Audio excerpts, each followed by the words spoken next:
Welcome back to Boiler House Garage and to part 2 of this short video series servicing this 2004 Honda Civic 1.7 turbo diesel. In this video we'll be changing the fuel filter and air filter.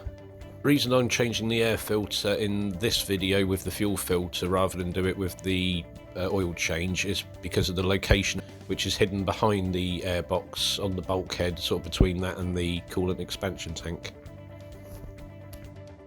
First we're going to remove the top half of the airbox so we can just access the panel filter. If you remove these wiring harness securing sort of clamps, you can leave the plug for this airflow sensor, because we'll undo this pipe here which goes to the intercooler or turbo, and then undo these clips, that one's missing, that surround the airbox, and that way you can separate the top half of the plastic from the lower part. Some of these clips are a little hard to access, but you can remove this small fuse box here just to access this one, but most of it should be fairly simple. Out comes the trusty 5.5mm socket, which this needs. If you don't have one, you can use a Phillips screwdriver. This little fuse box will lift off for access, and you just pull off this hose which goes to the turbo. Takes filtered air there. Now the top half of the airbox can be lifted off over to one side, because I've still left the wiring in for the airflow sensor, and there's a couple of hoses here for, I think they're breather hoses. Changing an air filter out is actually quite easy on most cars. If you're just putting in a new element, this is the stage you'd get to. There's the fuel filter. You might be able to access it from here, but we're going to take out the entire airbox to have full access. So first of all, lift out the panel filter. See, it's not massively dirty, but it's got some bits in, and oh, I don't know what this is. I think this is some kind of baffle hose. It looks like it's been broken from this where it mounts into the bottom of the airbox here, so I'll throw it away. Where the air comes in here, I think it's just to slow it down, just so it reduces the air intake noise. A bit funny on a diesel. So the bottom of the airbox is secured by one bolt here. Also there's a clamp on the bottom of it which holds the heater hose, and then I'll take it out first and show you where the top and side is secured. So the top and the right side of the airbox pull off of these two rubber grommets here, and the lower part of the airbox is secured by the bolt that we've just undone. That goes in this hole here. There's the air pipe. And finally the lower part of the airbox has got a little clip on it which goes onto this part of the heater box. But now we can get to the fuel filter. The fuel filter housing bolts are 10mm. There's one actually, get in focus. There we go. There's actually one missing on this one here, but that'll be fine. I'm using a Blueprint fuel filter. It's part number ADH22338. It does actually appear to be the same filter that's already fitted to the car, which is handy because we can just sort of compare it and swap it out. We use a long nose pair of pliers just to move these clips off of the fuel hoses, and if you have any small sort of Jubilee clips, they might be better than these, but I don't have any currently. With the securing clamp bolts undone and the hoses off, the filter will just lift out. There is a little bit of diesel in here, but I'm just resting the new one in for now. These dust caps can be useful because you can fit them to the old filter just to stop any of the residual diesel spilling out as you're transporting or disposing of it.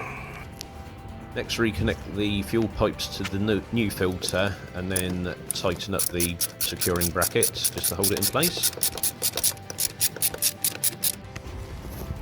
You know, I'm wondering if the fuel filter was fitting the correct way before, because the arrow's coming this way, but I thought the hand priming pump here would be to draw fuel in. I'm just going to have to research for a moment. So the fuel definitely comes in from this direction. Don't do that, because diesel's actually in an oil and this will drip on the driveway and leave a stain, as I found out. So this is an identical part, so you can't see it very well, but the fuel flow arrow is on here, so I do think this was put in backwards. So I've spun it round now so that the flow sort of matches the direction of the fuel. This little bolt should be at the back. It's a bleed screw if you get any air trapped in it as you're trying to put diesel in. Don't you just love having to do things twice? Next, just check that the filter's in place properly and that the fuel lines are nice and secure, as we need to prime it with diesel, because the diesel fuel filter needs to be filled before you start the car, and you do that by this hand priming pump here. You just keep on pumping it until it goes a lot firmer. Oh yeah! And that's just an indication that it is actually full of diesel now. It can actually take a little while, but the more you do here, the less chance there is of getting an airlock and of the engine not having to crank so many times. Once it is full, you can just have a double check to make sure that there are no leaks coming from the fuel in line. Today's video is brought to you by Crypto.com and their fantastic range of cashback generating steel Visa debit cards. With fuel prices as they are today, oh my God! Imagine receiving 2, 3 or even 5% cashback on not only your fuel purchases, but anything you pay for using the card with absolutely no fees, hidden or otherwise, and even paying 100% of your Spotify and Netflix subscriptions. Here is my personal ruby red Visa card that pays me 2% cashback for only a £300 stake in Crypto.com's native Crow coin that today is worth £975. What's more is if you click the link in the description below, you will receive $25 for free when you install the Crypto.com app and sign up to receive your card. Please feel free to comment if you need any further information on this offer or the Crypto.com app itself. Now back to the video. Now for the tedious part of refitting the lower part of the airbox, if you take a bit of silicone spray and spray the rubber grommets, it can make things a little bit easier. Also spray it onto the air intake pipe, as it just makes it fitting into the rubber sleeves in the airbox that little bit easier. And if you use silicone lube, don't use white grease or anything like that, because silicone is actually inert. You can have it on rubber, you can have it going into an airflow and it won't damage anything. Refitting this is a little bit trial and error, to be honest. I love K&N air filters. But they cause heat soak and they don't really give you any power, because I saw it on the video. Yes, but they look cool, they sound cool, and of course when you're working on your car a lot, especially with regards to maintenance, you can access parts of your engine bay much easier if you haven't got this big plastic ugly box in the way. It will push back down onto the rubber grommets once it is in place. And we've got that one bolt here, and then on the left hand side just make sure that the heater hose is tucked back into that little C-clip. If you don't have any magnetic tools, you can jam a piece of paper or tissue into the end of a socket and then put the bolt head into that, and that just holds it so you can turn it upside down and then get the thread started. And once they have, you can just take off the piece of paper or tissue, throw that away, and then tighten the bolt up securely.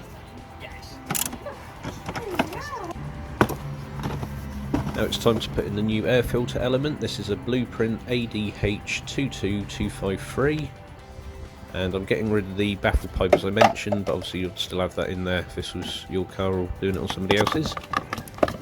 The element's designed to sit in place or sandwiched between the two halves of the airbox. Once it's just led down, that's it, secured in place, and then you can put the top half of the box on.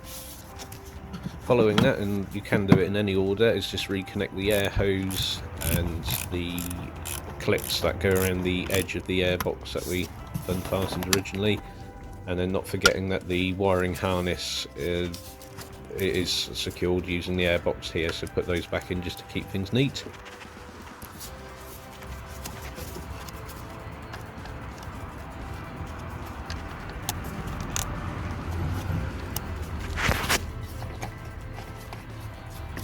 Remember that nothing wiring wise has been unplugged. This small fuse box does actually lift off of this bracket, so you can get to one of the clips a bit easier, and it just simply pops back by pushing it on again. Now let's start the car. I'm not sure if this part's strictly necessary, but I am going to just turn the ignition on and off a few times just to make sure the fuel pump potentially pushed any air out of the fuel lines, because you don't want to get an airlock in a diesel.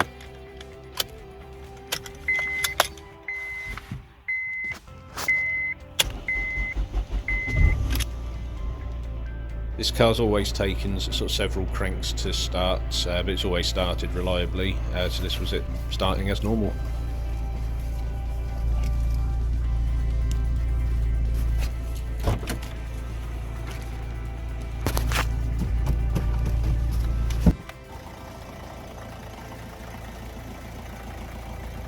As it's running now, you can just give the fuel filter lines a quick check to make sure there's no leaks there at all. I don't know how high a pressure it is at this point, but everything's looking good here. So that's the fuel and air filters changed. I've done an oil and its filter change in the last video. I've got to do a pollen filter in the cabin next, and also an MOT check for its MOT tomorrow. Thanks very much for watching.